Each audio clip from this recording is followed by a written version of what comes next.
Welcome to the Parkinsons Project podcast. The Parkinsons Project seeks to erase the stigma associated with Parkinson's disease while empowering and inspiring those dealing with the affliction to live life to the fullest. The Parkinsons Project aspires to build an engaged, supportive community while examining the journey of living with Parkinson's disease through a positive, empowering perspective. Here is your host of the Parkinsons Project podcast, Tim McNiff. Hello, everybody. My name is Tim McNiff, and I'd like to welcome you to the Parkinsons Project podcast. The Parkinsons Project seeks to eliminate the stigma associated with the disease and instead help to build a supportive community to empower and inspire those dealing with this affliction to live life to its fullest. The intent of the Parkinsons Project is to share the stories of people who are living with PD and to share best practices from the medical people who are on the front line working to heal and help to find a cure. And we'll hear from the advocates, those people who are helping Parkinsonians deal and adapt through diet, exercise, and of course, with love, understanding, and unconditional support.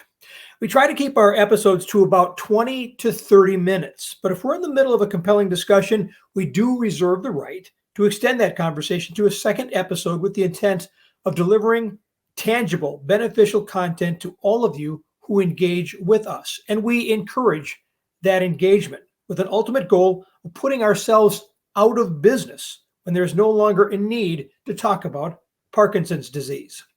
And so it is that we welcome Jen Tuccitto to the Parkinson's Project. Jen is a physical therapist who is also an LSVT BIG Clinical Expert. Jen, welcome and thank you for joining us. Thank you. Thanks for having me today. Well, it's wonderful to have you. If I may start with your title. Let's start with LSVT, which I know may be familiar to many in the Parkinson's community. But for those who don't know, can you give us a brief history of the LSVT organization? Sure. Well, LSVT technically stands for Lee Silverman Voice Treatment, who was a woman living with Parkinson's disease back in Arizona back in the 1980s, whose family gave some of the original funding to look at what could be done to help people with Parkinson's disease.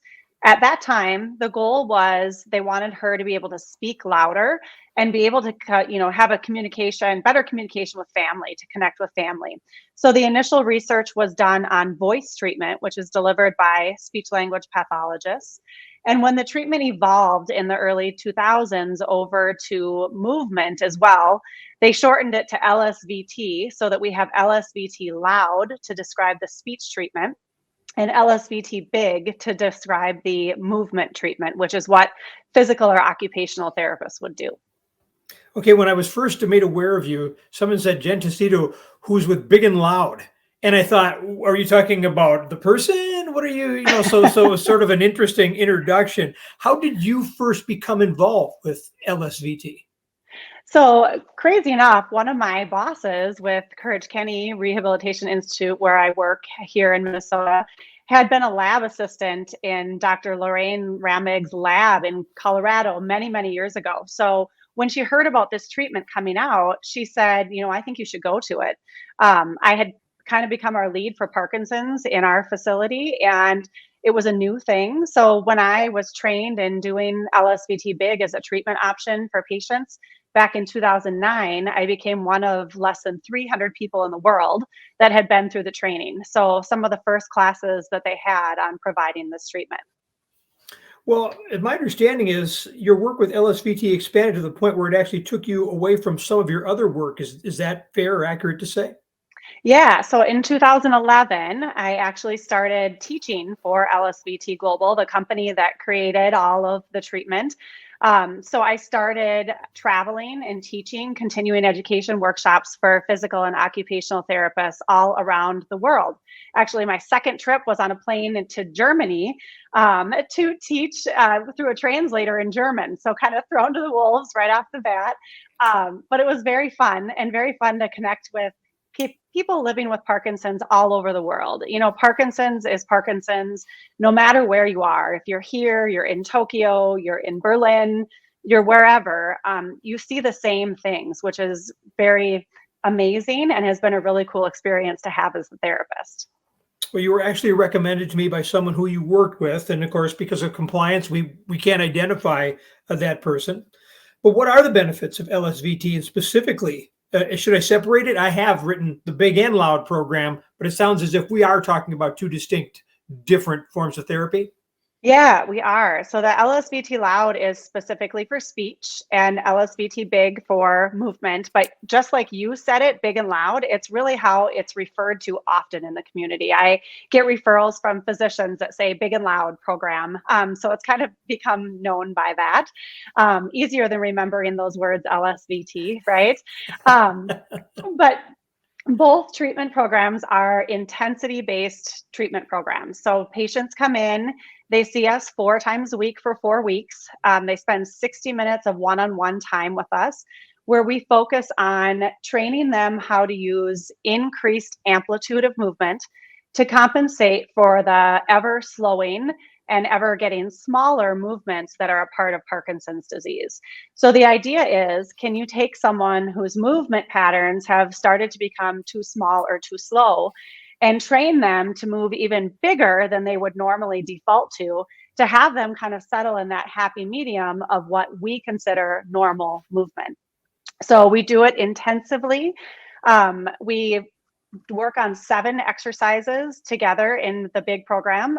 We also pick a whole bunch of functional tasks that people describe as difficult. So things they self-select that they're struggling with. It could be their handwriting. It could be getting out of bed, could be turning around, getting out of a chair. So we have them choose functional tasks that are important to them, salient to them. And we teach them how to bring increased amplitude into those movements. So you talked about a couple moments ago about you're one of the first people to receive the training. How widespread has LSVT become as a treatment, and does it have applications outside of the PD world? Absolutely. So I think at this point, we're somewhere over like 30,000 certified physical and occupational therapists around the world Wow. that are certified in LSVT Big. Yeah. So huge improvement from where it was less than 300 10 years ago. And, technology has allowed us to, do some of that as well. But we've really had a huge outreach to a lot of clinicians around the world in training them to provide this treatment. Jen, we were discussing some of the direct benefits of LSVT and the Big and Loud program, and I'm wondering, how are you affected as someone who works with people? How are you affected by the pandemic shutdown? Yeah, well, that was a huge change. After being a physical therapist now for 20 years, I never thought I would be unemployed. But back last year in March, I will never forget St. Patrick's Day. We were told we had to cancel all of our patients. We couldn't see any more patients. And it was very scary to then be told within weeks that we were all being furloughed and we wouldn't be treating patients at all. Unfortunately, at that time, we as therapists did not have the ability to treat patients via telehealth because Medicare and other governing agencies were not allowing that. They wouldn't pay for it. There was no reimbursement for it. So we did, something that came out of this pandemic is we do now have the option to do therapy via telehealth. So what evolved and changed is, we are able to see patients for some or all of their sessions via telehealth, depending on the circumstances. We used to have patients that drove an hour and a half, to come see us. And now we have the option that we could potentially do some of those visits virtually to help provide that treatment to them. So that was one thing that changed. Another thing that changed is we're all walking around in masks still in healthcare. So,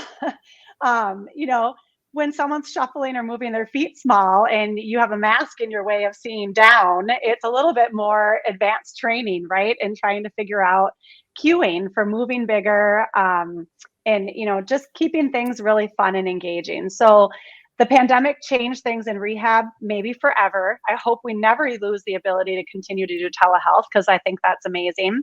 And I know a lot of agencies are fighting for that right now. But really, I would say since midsummer last summer have been back to full patient schedules.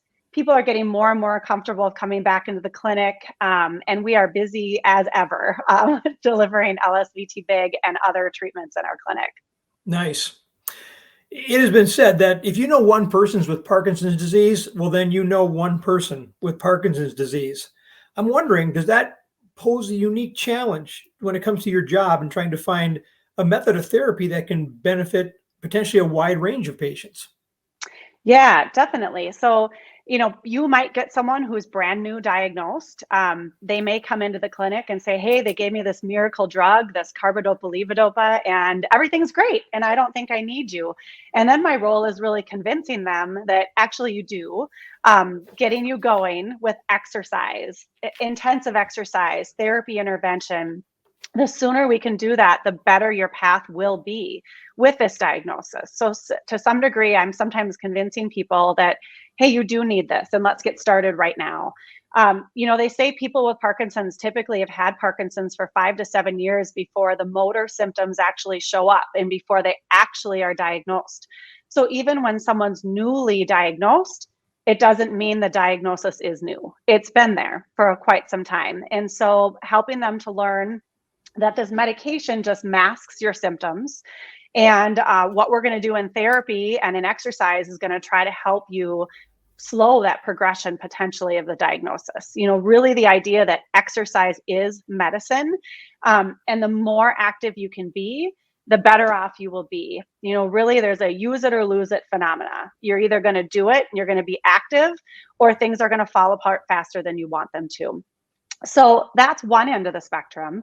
The other end is you get the patients who have had Parkinson's for a long time. Maybe they're now in a wheelchair, struggling to walk, struggling to maintain their independence. And they can very easily tell you a laundry list of all kinds of things that they need to work on that are hard for them. And for those people, we adapt the exercises, we adapt the treatment. We can go from doing exercises in standing to doing exercises sitting down instead, and make sure that we're meeting them where they're at that moment. And also making sure that we know how to progress from there. So as they get better, as they improve, that we continually make things harder. In therapy, I always say, as soon as that something gets easy, I'll find a way to make it harder. And that is truly the case. My patients come in and say, were you lying awake at night thinking about how to make these things more challenging? No, I'm not. But, it's just that creativity. You constantly be creative with how you're challenging people and how you're making them work. And as you said, I think I missed your other part of your question earlier, also application to other diagnoses. So looking too at how we can apply this kind of treatment technique to things such as stroke or your atypical Parkinson's diseases. There's a lot out there like Lewy body dementia, or PSP, multi-system atrophy. There's a lot of things that fall within the Parkinson's family that don't present exactly like Parkinson's. And how do we adapt what we're doing to fit within that as well? Teaching people that have more cognitive deficits, like how do you get that carryover? So, after all these years of doing this, we've gotten pretty good at learning strategies to help with that and really meet all of our patients where they're at. Intensive exercise for one person means something very different than intensive exercise for another. So finding that good meat of getting intensity into treatment, and make sure that it always stays challenging. If you're okay, I'm going to go off script and just Sure. be fair with people. I always provide whoever I'm speaking with a list of the questions because I want to make sure that I'm asking something that's valid, that is going to help, because I am very, very new with this whole Parkinson's experience. So I know just enough to get myself in trouble, and here I go. Because I'm coming to the understanding of how important it is for people to move and to exercise and to use their body to try to combat this disease. But there's also drugs that are involved, that help different things too. And I'm wondering, the marriage of those two things in the application of drugs in relation to therapy, to the timing of and could that vary from person to person? Do you always have to be aware of what they're taking, when they've taken it, and then that may affect how you then physically manipulate the session? Definitely, because probably the primary drug still to this day that's used in Parkinson's disease is carbidopa levodopa. It was actually developed way back in the 1970s. I actually had a patient say to me one time, "We really haven't come up with anything better since then." But truly, it was developed a long time ago. But it still holds to be one of those medications that works the best. Now, there's a cycle with that medication. Typically, most people are taking it every 4 hours, 5 hours, maybe 3 hours, and it will come on board and then it will start wearing off and come down. So people living with Parkinson's will say that, a day in a life with Parkinson's can be a little bit of a roller coaster because you're kind of on those ups and downs of those medications. Patients are smart. They'll tend to time their therapy visits when their meds are working well because they want to do well. And then we sometimes have to coach them that I also want to see you when your meds are not working well. I want to see you when you're struggling, because if I can't see those moments and help you through those, how are you going to learn to do it by yourself? So if we can maybe start in the early weeks of treatment with seeing you when your meds are working well so that you can be successful, the power of positive reinforcement, success at what they're trying to do is important. And then as the weeks go on, I also want to see you when those meds are not working well. I want to try to work through those hard times with you. And as far as medications go, if we could put surgical interventions such as deep brain stimulation on the same level playing field as medication management, and on the same field lies exercise and therapy intervention. If we can give all three of those things equal weight in this picture, we can use exercise as part of their medication. We can use actual medication to help with that. And then when those things aren't working well, we have the option to look at surgical intervention. So like you said, the marriage of all of those things together to create the best ability level in that moment in time is really critical. I love it. What is the most difficult part of what you do? I think sometimes one of the most difficult things is just getting patients motivated. You have some people that walk in the clinic with that motivation. They've always exercised. They enjoy exercise. And it's an easy transition for them to tell them that now you need to exercise. They're like, sure, that's great. I do it. And I always encourage everyone outside of what we're doing in therapy, I also want you to find other things you love. If you love to bike, you love to run, you love yoga, loving something is going to get you to the gym or putting your tennis shoes on. Not everyone's there though. So how do you find that motivation? How do you, get people to give them that drive? And I think in spending 4 weeks of treatment with patients, we get to know those patients well. They come to know what's expected of them. We get them kick-started on an exercise routine and then turn the reins over, right? And hope that they continue and hope that they keep going. I will say, after doing this treatment for 10 years, the people that I see back for tune-ups that have stayed on top of their exercise are always going to be the ones that are doing better than those that have stopped. Stay with it. Exactly. Conversely, what is the best part of your job? Oh, getting to make people's lives better. I mean, that's what it's all about, right? I went into therapy because I'm a people person. I love to be with people. I love to talk to people. And taking someone who's been given this diagnosis that may look dismal, and telling them and teaching them that you don't have to take this lying down. Like, there's something you can do about this. You can work really hard. You can exercise. You can be better. When I graduated from physical therapy school 20 years ago, we didn't really think people with Parkinson's could functionally get better. We taught, compensation techniques. Oh, you're falling, here, take a walker. Now we say you're falling, let's work on your balance more. We've changed a lot of what we do. So I had one person tell me at one point in time that they felt like they were looking down a tunnel where the lights were off at the end. And by the time we were done with our 4 weeks of treatment, I had turned those lights back on. So realizing that you can live a really great life, even with Parkinson's. It takes work It's not as easy as swallowing just a pill. You've got to work, but it's worth it in the end. It seems like it's a very rewarding work that you do. Absolutely. Yeah. You look forward to going to work every day? I do, most days. You're human like everybody else, right? Some days are exhausting. Healthcare is, sometimes exhausting. It takes sometimes every ounce of what you have in you, but the reward in the end is fantastic. It's worth it. Appreciate the work that you do. If someone wanted to try Big and Loud or Loud for themselves, or to get someone they know exposed to it, how do they go about that? Well, if you want to find clinicians, if you're in the Twin Cities metropolitan area, we have tons of them here. But all around the world, you could go to their website at lsvtglobal.com.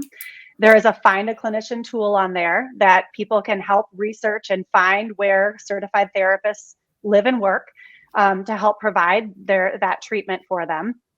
If you just want to get involved in the Parkinson's community, get involved in some of the events we have. There's great events, walks, runs, fundraisers. Many of our patients utilize funds that are raised in those events to help them be able to afford going to exercise classes or therapy. Some of our local organizations have scholarship funds you can apply for to help support you in being able to afford exercise and afford doing things that are good for you. So if you just want to get involved, help give, be involved, donate, raise money, encourage people to be active and exercise, and that way you can help people's lives even indirectly. So you may have just really answered this. I like to keep this last question for everybody that I talk to, because I want a podcast and an experience that speaks to the community, but also maybe bring somebody in from outside who is like me, who is blissfully ignorant of this entire thing past Michael J. Fox, right? Yeah. Just didn't know anything about it. So if someone has come across this podcast and they have not been directly affected by PD, or they don't maybe even know anyone who is, can they still play a role in helping to eradicate this disease? Yeah, absolutely. Like I said, get involved. Get involved in events, go and learn about what Parkinson's is and how you could be involved in raising money. I really didn't know much about Parkinson's either when I got involved. My husband's grandmother had Parkinson's disease. That was my first exposure to Parkinson's. But in learning and working with this community and getting involved, I found a lot of joy in life. I've found people who seemed so small and not being their normal selves. I've seen them waking up and liven up, and you should hear the jokes we crack, and we keep things fun. And I kind of fell into getting involved with Parkinson's, and it's been wonderful. So take advantage of any opportunity you can to get involved in any way that works for you. Well, I have thoroughly enjoyed this. I have wanted to say to you, I think that every time I do one of these interviews, I sit there and listen to people like you, and I think, gosh, you should really be doing more than you're doing. So thank you for what you are doing for the people that you see and the people that you help on a daily basis. I can't imagine the impact that you're having on lives each and every day. Thank you. Thank you very much. And thank you for getting out there and helping share this increased awareness. There's more than 6 million people living in the world with Parkinson's disease. Someday it could be someone you know. So get involved. Well, let's figure out a way to get past this thing, right? Yeah, absolutely. Jen Tuccitto works through Courage County Rehabilitation Institute, which is part of Allina Health, where they provide a wide range of inpatient and outpatient rehabilitation and community services. Courage County has locations throughout the Twin Cities, as well as other communities in Minnesota and Western Wisconsin. Jen Tuccitto is a physical therapist and an LSVT BIG Clinical Expert. Jen, thank you for your time. Thank you for joining us and for all you're doing for those clients of yours who are dealing with PD. You're welcome. Thanks for having me. The Parkinson's Project seeks to be a place where you can come for a range of information about PD and to find for yourself or perhaps those you love. Check us out on Facebook at the Parkinson's Project. You can find the Parkinson's Project podcast wherever you find your favorite podcast. Check us out and rate us so we can grow and continue to give support in the ongoing effort to eradicate this affliction. For executive producer Pat Farcia, I'm Tim McNiff. Thank you for joining us.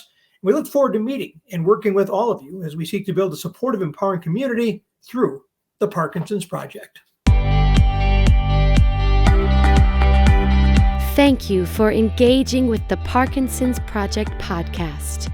Be sure to look for more content on the Parkinson's Project Facebook page, and we'll see you right here on the next edition of the Parkinson's Project podcast.